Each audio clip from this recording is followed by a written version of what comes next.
justice, climate! Justice! Climate! Justice! When I say climate, you say justice, climate! Justice! Climate! Justice! When I say climate, you say justice, climate! Justice! Climate! Justice!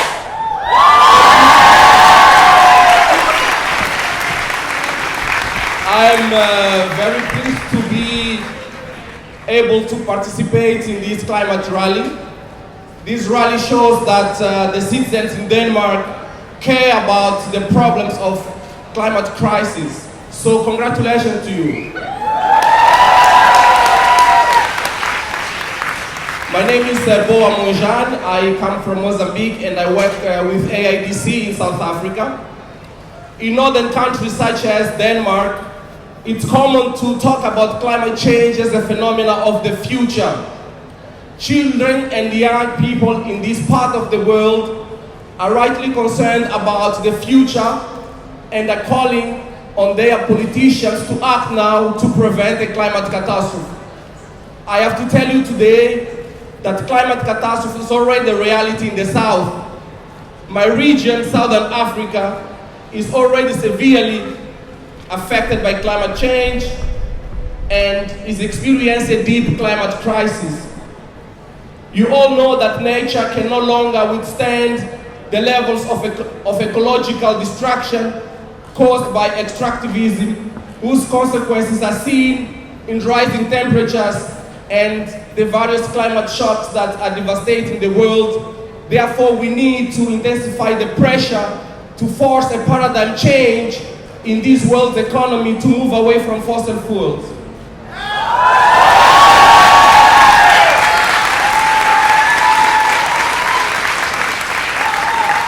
Not so long ago, in fact a few years ago, my country Mozambique was hit by one of the worst cyclones recorded in recent history, Cyclone Idai.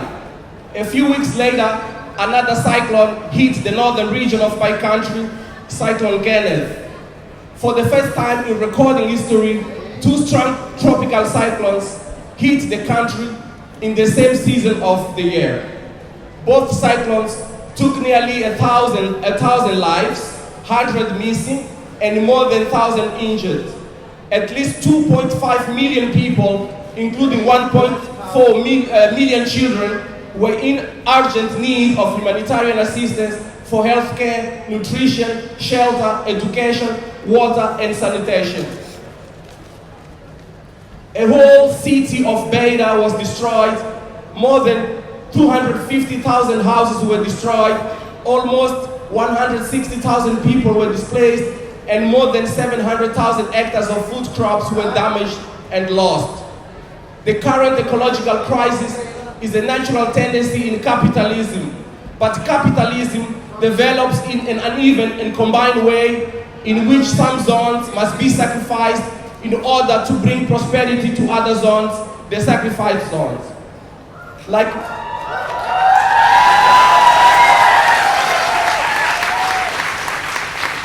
many countries in Southern Africa, Mozambique contributes little, if anything, to polluting the planet, but is experiencing the worst effects of climate change.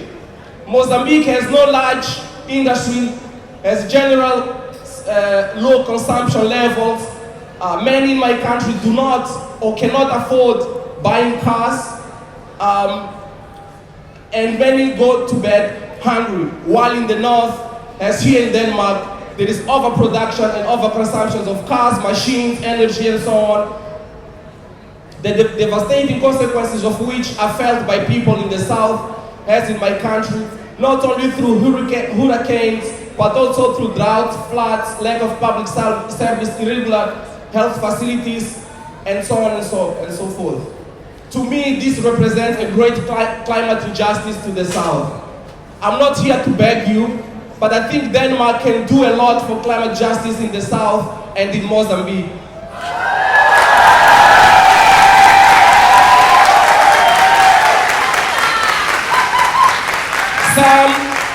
Some speak of climate debt that the North should pay to the South as reparations or cancel debt on to the South. These suggestions have merit, but I do not want to go there today. For me, it would be enough if Denmark stopped funding controversial projects in Mozambique and elsewhere, and asked other European countries and financiers to do the same. One of the reasons why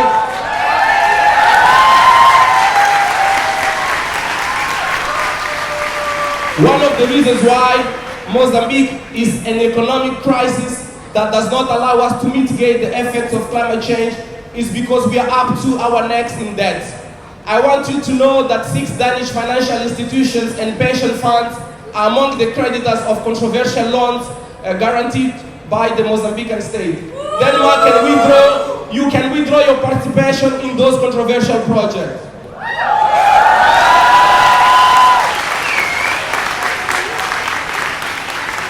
A number of European countries are involved in the extraction of natural gas in the Cabo Delgado region in northern Mozambique.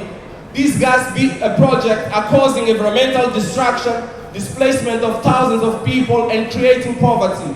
Denmark can put pressure on European oil and gas companies to withdraw from participating in the deadly gas business, which is violent for humans and the nature. I want to say a word about energy transition to decarbonization. We all know that Europe and the North will make significant steps ahead of other regions of the world because of access to technology and money. The irony is that the natural resources needed for this transition come from the South, and Africa in particular. My country, Mozambique, is one of the largest reserves of graphite. Graphite is the key element needed for electric vehicles.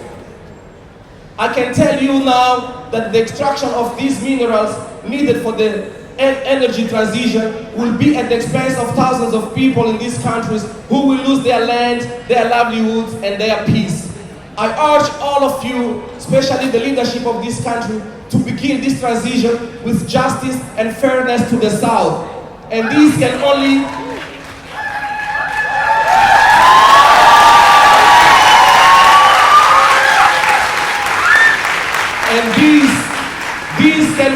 happen if the pathway for the transition is state-led, because this is a matter of public interest and concern. I start from the premise that the state is the people and the people must lead the process. This is the only way Denmark can help create global climate justice.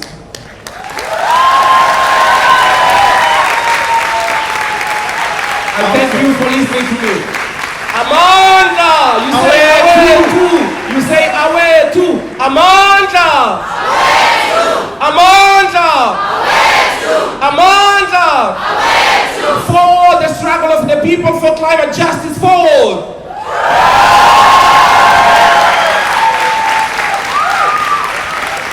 Amandla! Away! Amandla means power. Awetu is to the people.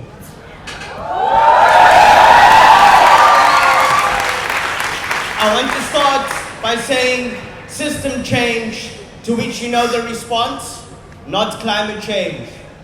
System change! Not climate change! System change! Not climate change! System change! Not climate change! Like Boa, it's a big privilege for me to be here with 50,000 of you. And I think you can be extremely proud for how you've come here to mobilize against climate injustice.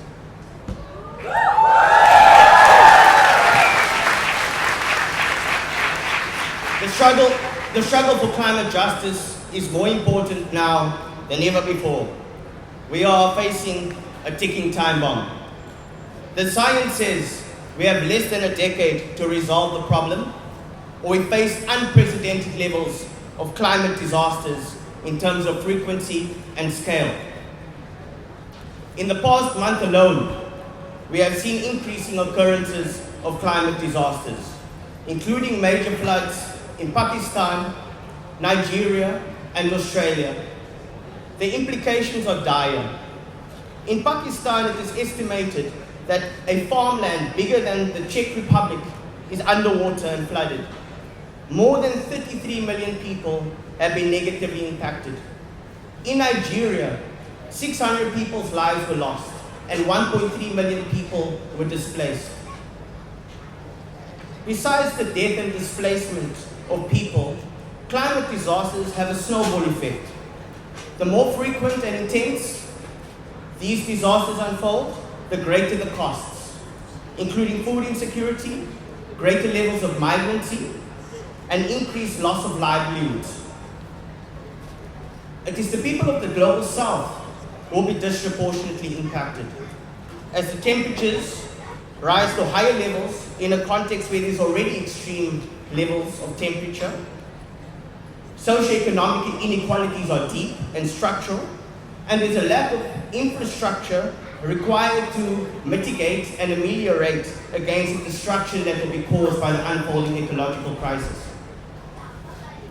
We need to reduce emissions by half by 2030, but based on current trends, emissions continue to rise, and it is expected that we will reach 1.5 degrees Celsius in average higher than industrial temperatures before the end of the decade, and 2 degrees by 2050.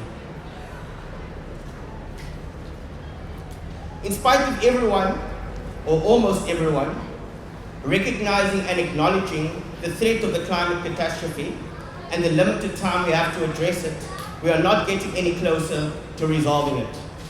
The transition to a low-carbon economy is not inevitable, never mind possibilities of a just transition. A big factor contributing to this is that the private sector and capital are using the climate crisis to create new pathways for accumulation and profit maximization, even if it comes at the expense of people and the planet. This is illustrated most clearly in the way that we see corporations using the crisis to advance green growth. This fails to recognize the central role capitalism and corporations have played in causing the climate crisis, and how capitalism and corporations do not have an interest in addressing climate change unless it's profitable enough to do so.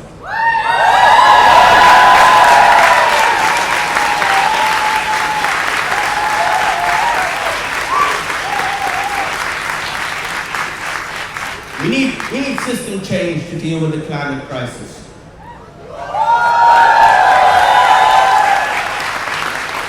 A viable alternative would be for the public sector and for states to lead a just transition to low-carbon economies. This is not an uncritical view of the state. This is the state that is being democratized and reclaimed from below for the people and the planet in the world.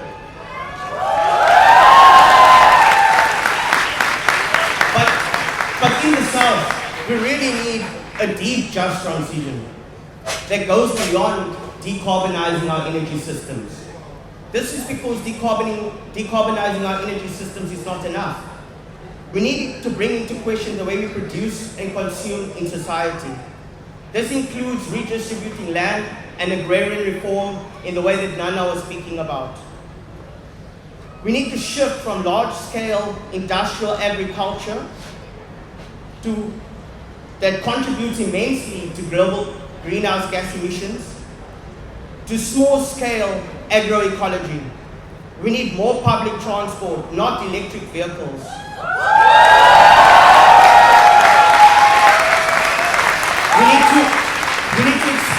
We need to invest and expand and improve our public health systems, our education systems, improve our healthcare, and do all of this in a way that helps to mitigate the climate crisis.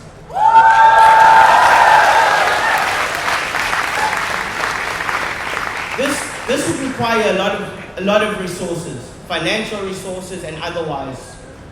Over and above reparations between the North and the South and debt cancellation. In financing such a program, the polluter must pay principle is essential.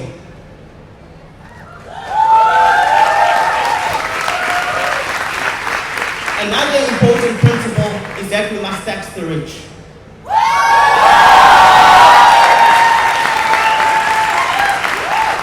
This means higher taxes on high-income earners. It also means we need to reverse the global corporate income tax race to the bottom. We must increase corporate taxes, and we should stop the deleterious practices of transnational corporations.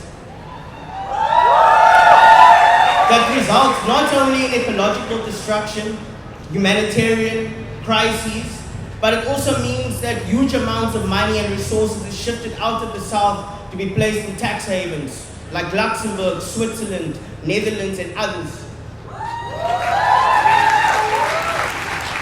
Billions of kroner are shifted out of the South each year. It's estimated in 2012, it was estimated that between $21 and $32 trillion is stashed on tax havens.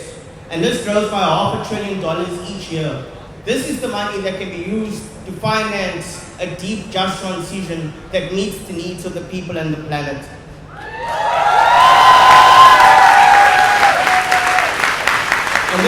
And this is where I want to end.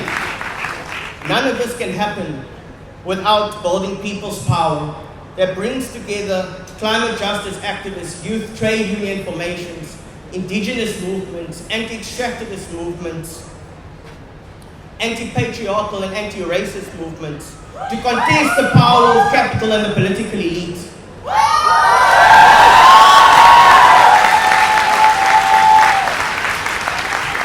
It's only once we've done this that we can have an economy that works for the needs of the people and the planet, and that can give us the best chances of averting ecological disaster. Amandla.